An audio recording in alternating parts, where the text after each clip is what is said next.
nâng không bắt đấy thắc gì à gì này xoài bay sco hay bay cú này nè ơi ơi Telegram ấy.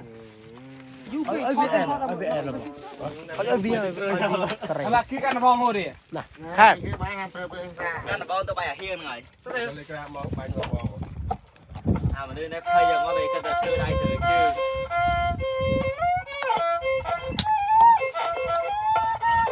Lâu mặt ngày nào mới cú chân mập ốc. pi pa bay ta Nó tiếp một hai rồi. bòi